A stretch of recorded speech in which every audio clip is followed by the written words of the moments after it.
¿Qué tal? ¿Cómo están? Bienvenidos a este espacio de conversaciones directas. Mi nombre es Alejandra Álvarez y quiero contarles que hoy he invitado a el doctor Edgar Beltetón. Él es experto en enfermedades respiratorias, pero en este momento le voy a presentar sus credenciales porque es muy importante.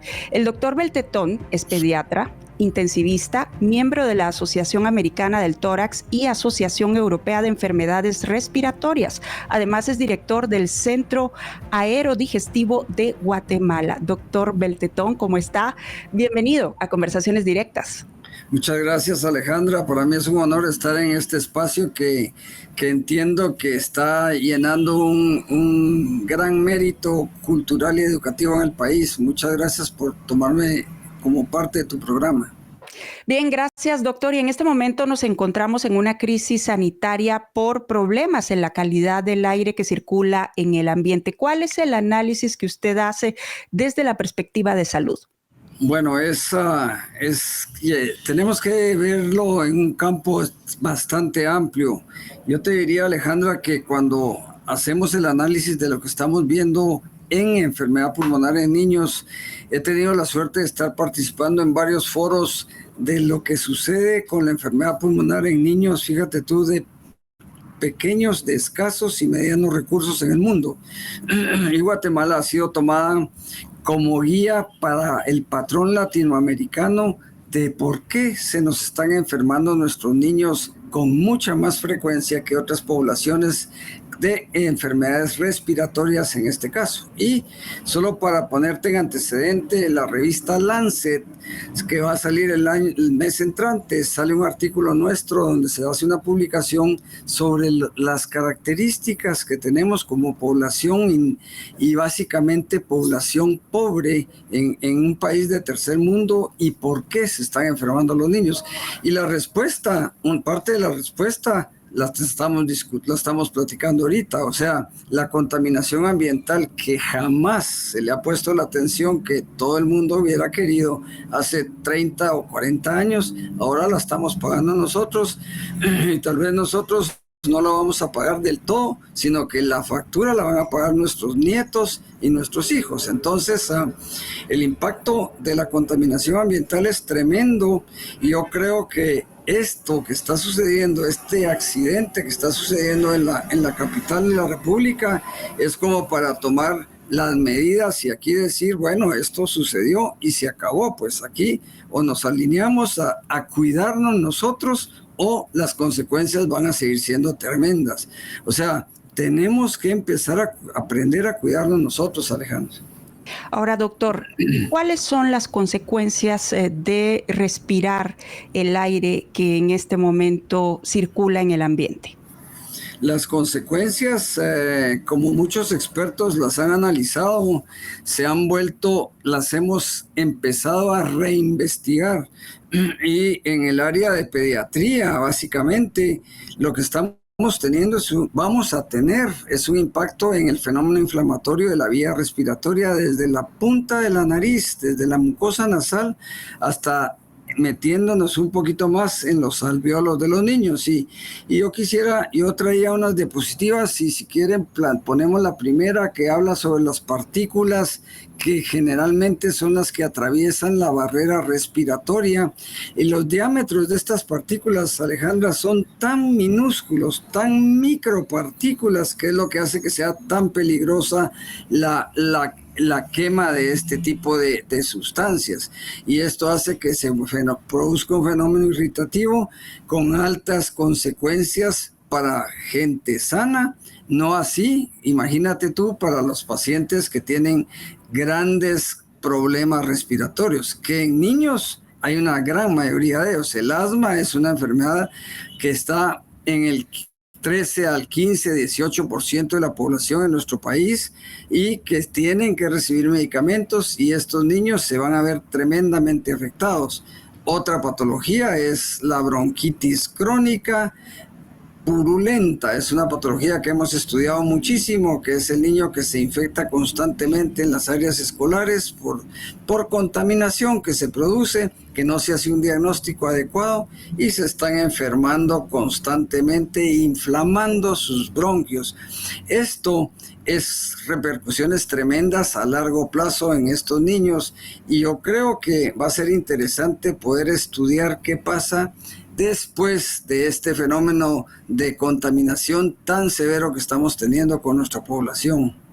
Para realizar ese estudio, doctor, ¿cuánto tiempo se necesita? Es decir, ¿cuánto tiempo después de los días de crisis? Es una tremenda pregunta. Nosotros en nuestros consultorios estamos teniendo la oportunidad en el niño que tiene fenómeno inflamatorio bronquial, medimos un gas que se llama óxido nítrico. Este gas es un instrumento, aparte de lo que yo tengo colgado aquí, Alejandra, que es el famoso estetoscopio de los médicos. Tenemos esa medición de óxido nítrico. Es un aparato que tal vez me permito enseñártelo ahorita. Claro es que este sí. aparato que tenemos aquí. Aquí lo tenemos. Este aparato tiene la ventaja que se mide el gas que exhala el niño y ese gas tiene la capacidad de tener una relación directa con la inflamación bronquial del paciente. Por ejemplo, yo tengo un niño que tiene asma de origen alérgico, le hago la medición de óxido nítrico y esto me va a permitir a mí, con una tabla que existe, me va a permitir a mí decir si el niño está poco inflamado, más inflamado o muy inflamado y por supuesto tomar medidas en función de qué medicamentos debo de usar. Y entonces es una maravilla porque podemos estar midiendo constantemente el grado de inflamación del fenómeno asmático y estar modulando medicamentos. Y entonces ya salimos de la época en que estos niños que tienen enfermedad crónica y que tienen que usar medicamentos por muchos meses, tenemos la gran ventaja de estar ya directamente midiendo cuánto de ese medicamento se va a usar en una forma ya crónica. Es una maravilla. Entonces, ahora podríamos pensar nosotros que este tipo de aparato nos podría ser útil. Imagínate tú para que en unos 4 o 6 semanas a un grupo de población sana podamos medirle los niveles de óxido nítrico y ver si ha habido alguna afectación. Estoy seguro que existen muy pocos estudios que han hecho esto en el mundo. Nosotros podríamos tal vez tener esa oportunidad de hacerlo, pero eso yo calculo que 4 o 6 semanas después de lo que está sucediendo ahorita. Ahora bien, doctor, a partir de las medidas anunciadas por el gobierno de la República, entre ellas la suspensión de clases, hubo opiniones encontradas sobre particularmente esta medida. Usted como pediatra, ¿qué opinión le merece? ¿Cuáles son los riesgos que corren los niños al asistir al colegio o tener otro tipo de actividades al aire libre con lo que está sucediendo en este momento en el país? Yo creo que es una medida sanitaria adecuada lo que se hizo. Es adecuado porque es lo que se hace en los países desarrollados en los cuales se tiene, y aquí los diferentes instancias que tienen la capacidad de medir la contaminación ambiental, como el INSIMUM, entiendo yo, hacen mediciones diarias y horarias de cómo está nuestra contaminación ambiental. Se detecta entonces que hay la partícula aumentada de contaminante y entonces eso es una voz de alarma para la población en general. O sea, no se puede exponer sabiendo que tenemos niveles tóxicos, contaminantes en este momento a nivel de la ciudad y en áreas mucho más, entre más cercano, por supuesto mayor, y en áreas circundantes a la quema de mayor contaminación, y creo que es una medida adecuada. El problema es cuánto tiempo vamos a tener esta medida, y yo creo que Yo diría, siendo positivos, que este incendio se debe limitar a la semana que estamos pasando ahorita y empezar mediados de la otra semana con toda la actividad escolar que se merece, pero en este momento creo que es una medida adecuada. No vamos a ver, como te decía, el impacto de la enfermedad el día de hoy ni mañana, sino que probablemente en los próximos días, y esperamos que no se dé. Pero la advertencia existe por la experiencia que existe a nivel mundial. Países como México, la Ciudad de México, por ejemplo, ellos miden este índice de contaminante todos los días y han tenido durante el año que suspender actividad escolar también. O sea, no solo somos nosotros. Lo que pasa es que a nosotros nos tocó, esa es la novedad ahorita y es a veces un poquito incómodo, pero ese es el tipo de vida que escogimos, ¿verdad, Alejandra? O sea, nosotros no nos dimos cuenta el grado de daño que estábamos haciéndole al ambiente y ahora pues tenemos que pagar. Ahora bien, ¿qué medidas paralelas usted recomienda? Por ejemplo, para los padres de familia se habla del uso de mascarilla, ¿tiene que ser algún tipo de mascarilla especial? ¿O qué otras alternativas hay, doctor? Yo te diría que las medidas que se tienen que usar son las tratar de no estar expuesto al ambiente externo en horas importantes del día, tratar de evitarlo. Si hay que salir con el niño a una compra, pues se puede hacer. Es que no es que el paciente o que cuando salgamos nos vamos a estar ahogando en un manto de óxido nítrico, etcétera. Simplemente las medidas tienen que ser tomar la cautela necesaria para hacer mayor prevención en salud. Y si se puede hacer que evitemos que estén en contacto con los ambientes externos, yo creo que esa es la medida.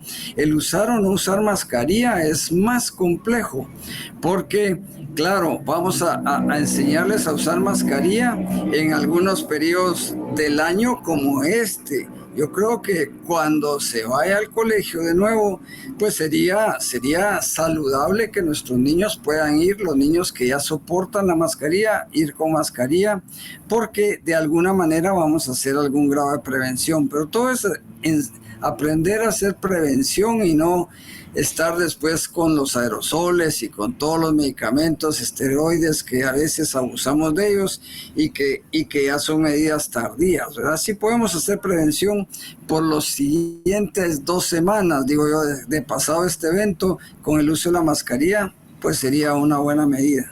¿Cree usted, doctor, y de acuerdo a la experiencia que ha observado en otros países, usted citaba el caso de México, por ejemplo, que en Guatemala debe existir un sistema de alerta en cuanto a la calidad del aire para tomar medidas específicas cada día o cada semana y prevenir a la población?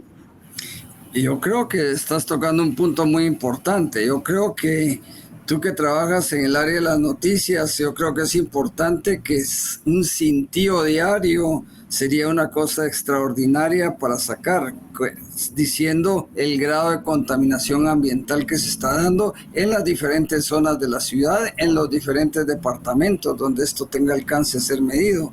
Yo creo que tenemos todos el derecho a saber el grado de contaminante con el que vamos a circular diariamente. En otros países se hace. Y también una de las cosas que se hace es el grado, imagínate tú, en países más desarrollados se hace el grado de polinización del aire en algunas ciudades. Entonces esto marca para el paciente que tiene ese riesgo de inflamación por pólenes y que con este contaminante se hace mucho mayor. Entonces se benefician de ese tipo de información. Aquí todo es... ustedes tienen el instrumento en la mano, la información, o sea que nosotros como población agradecidísimos de que esos datos se dieran a conocer todos los días. Ahora bien, el problema, doctor, según lo que entiendo y que han explicado otros expertos específicamente relacionados con la calidad del aire, pues es que Guatemala no cuenta con el equipo de monitoreo. Mientras se alcanzan los niveles adecuados de tecnología para emitir ese tipo de alertas en el país, ¿qué se puede hacer para concientizar a la población? Hay que tomar en cuenta que el aire pues no se ve, se respira. Entonces, de repente y por falta de información no hay conciencia de lo que está circulando en el ambiente. ¿Qué dice usted desde la perspectiva médica? Sí, es bien complejo porque aquí ya tenemos que irnos mucho más para atrás en el qué es lo que promueve la contaminación, ¿verdad? Y en este caso, la capacidad de la población a estar educada para que pueda aislar los desechos de basura es algo básico. Yo creo que se había intentado hacer una ley hace unos pocos meses y no sé qué pasó con ella, pero lo que vemos es que ya no se siguió adelante. Eso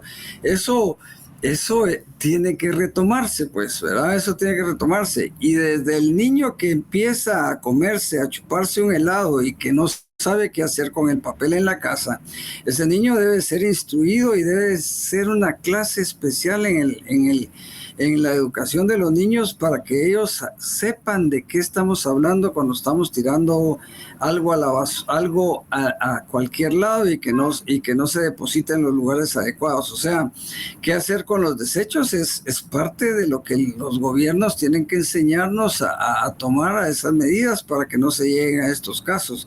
Pero esto es educación. Yo creo, Alejandra, que tenemos que tener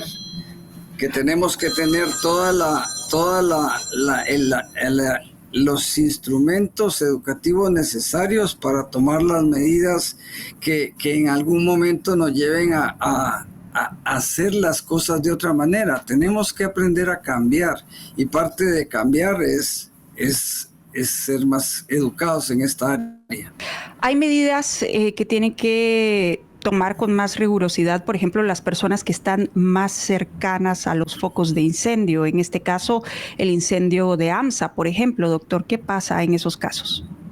Sí, estas personas, si están muy cercanas al área, que hay, digamos, a mí me está llamando mucha población del área, es la ciudad San Cristóbal, que está recibiendo en algunas ocasiones el cambio del aire que hace que sientan incluso el olor a la quema del basurero. Entonces, y lo que es muy difícil clínicamente, como puedes imaginarte, es poder definir en qué momento es la contaminación la que está agravando el proceso o simplemente es un proceso viral que tiene el paciente, ¿verdad? Y entonces lo importante también es no entrar en pánico. Eso es algo que también ustedes como entes de información deben de tener, es no causar pánico en la población, porque si no, entonces vamos a tener poblaciones de nuevo encerradas, vamos a tener poblaciones con grandes problemas emocionales posteriores, y yo creo que no se trata de eso. Yo creo que la capacidad del manejo de esto se ha dado en otros países. Yo creo que nosotros tenemos la suficiente capacidad técnica en las áreas gubernamentales que existen para podernos guiar y saber cuál es el ritmo que tenemos que ir tomando con nuestra actividad diaria. Pero esta gente que está tan cercana, sí está más complicada en la contaminación, por supuesto. Ahora, hablemos de los síntomas. ¿En qué momento las personas deben de consultar al médico? ¿Cuáles son los síntomas que podrían registrarse a partir de una crisis ambiental como la que estamos viviendo en este momento?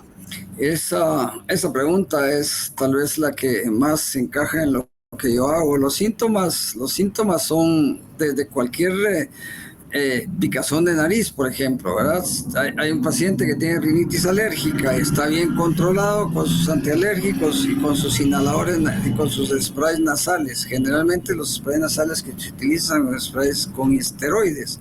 Y si ese paciente está bien controlado, entonces si tiene un desajuste, si tiene una recaída en ese proceso, entonces yo creo que debe consultar. Igualmente con el fenómeno de tos, ¿verdad? Y aquí entra un fenómeno de tos que particularmente es tremendamente molesto, que es la tos seca recurrente. Es el paciente que tiene tos seca irritativa permanente, ¿verdad? Que no logra la llamada en las noches porque son las 2 de la mañana y el paciente no logra dormir porque tiene que estar sentado tosiendo. Y esa es una tos característica de un fenómeno inflamatorio provocado por la exacerbación de lo que se llaman partículas de TH2, que son las que son afectadas a nivel, y lo que habíamos hablado del óxido nítrico, que son las partículas que son afectadas en la inflamación de la vía aérea, y esta inflamación después nos lleva a la producción de inflamación, después viene producción de moco, sobreproducción de moco, y después ya la tos húmeda que todos reconocemos como de una bronquitis húmeda característica, pero el fenómeno inicialmente es tos seca. Eso es lo que vamos a tener con los pacientes. Hay medidores de esa inflamación, como te decía, y los leucotrienos son partículas químicas que se elevan en este tipo de fenómenos. Interleuquinas son factores que se elevan también en este tipo de fenómenos, que todavía nosotros podemos medir interleuquina en sangre, por ejemplo, ¿verdad? Y podemos saber, en el COVID medíamos interleuquina y sabíamos que ese paciente estaba seriamente inflamado en forma sistémica, si tenía más altos los niveles.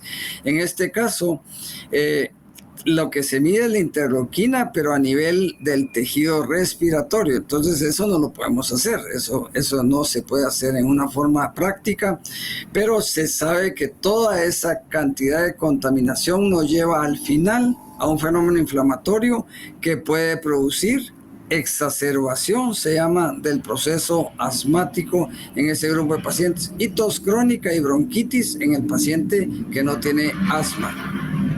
Seguramente, doctor, las personas que padecen enfermedades crónicas deben tomar mayores medidas. Así es, sí es. Yo diría que aquí el grupo que siempre es más afectado son los niños menores de 6 meses, si queremos estratificarlo un poquito más, y de ese grupo los niños que nacieron con pesos bajos al nacer. El hecho de nacer con peso bajo, eso implica que nacieron antes de tiempo. Estos niños recibieron oxígeno en las salas de recién nacidos, eso los pone con mayor capacidad de inflamación. El oxígeno, acuérdense que también es tóxico, y estos niños reciben oxígeno en cantidades tóxicas que los vuelve más vulnerables con una enfermedad que se llama displasia broncopulmonar, y los vuelve mucho más lábiles a inflamación. Ese grupo de pacientes yo estoy recomendando que no los estén exponiendo, pues ese grupo de pacientes no tiene que estar en estos momentos en un centro comercial, por ejemplo, o no tiene que estarse exponiendo en un lugar, en un parque en este momento. Y de ahí el otro grupo que es altamente vulnerable en la edad pediátrica es menores de 2 años. También son niños que son muy hiperreactores bronquiales, les llamamos nosotros.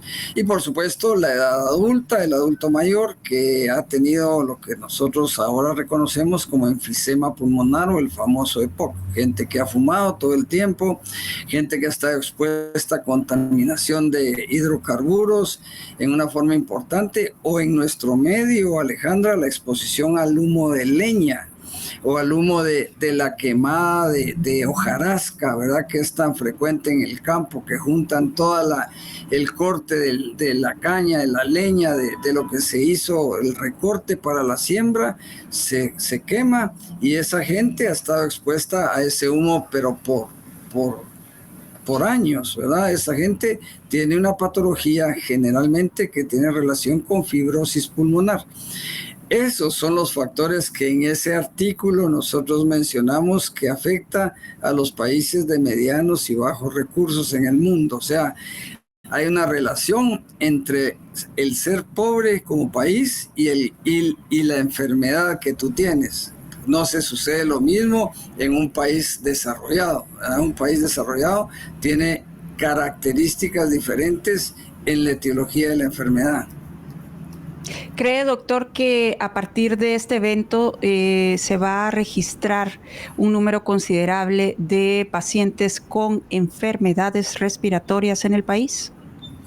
Yo debería de pensar creo que sí lo vamos a tener. Yo creo que tal vez el impacto no es medible, decir es un porcentaje del 15% de los niños que se van a enfermar más frecuentemente, pero sí tenemos que pensar, si ampliamos nuestro criterio, que estos niños que se van a enfermar en forma general con mayor frecuencia de aquí en adelante. Y por eso es que tenemos que trabajar todos creo yo, las autoridades que están trabajando en esto tienen que dedicarle, pero el tiempo completo a el esfuerzo de ya no solo apagar el fuego, sino qué viene atrás, ¿verdad? ¿Qué es lo que se va a hacer como medidas de prevención? Yo les explicaba a mis pacientes en la clínica que para mí es inconcebible, Alejandra, que haya un vertedero de basura en la ciudad de Guatemala, pero es que eso no lo vemos en ninguna. Es difícil ver una ciudad en el mundo que tú vayas viajando y estés pasando y te digan, mire, aquí está el basurero de la ciudad de Los Ángeles, pues, ¿verdad?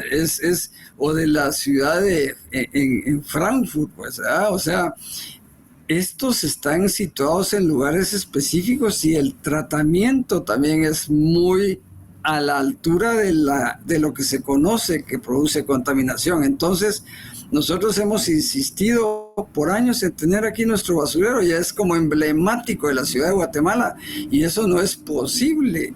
Hemos estado contaminados por años y ahora todos estamos alarmados por esto. Y qué bueno que nos estamos alarmando, porque creo que nos está poniendo en el punto de inflexión de que ya no debemos para atrás nada, para adelante, verlo todo como algo positivo. Se sucedió, ahora tomemos las medidas, si no, va a ser lo mismo. Bien, doctor, para ir concluyendo, ¿qué reflexiones dejaría usted para la población en general y recomendaciones para las autoridades?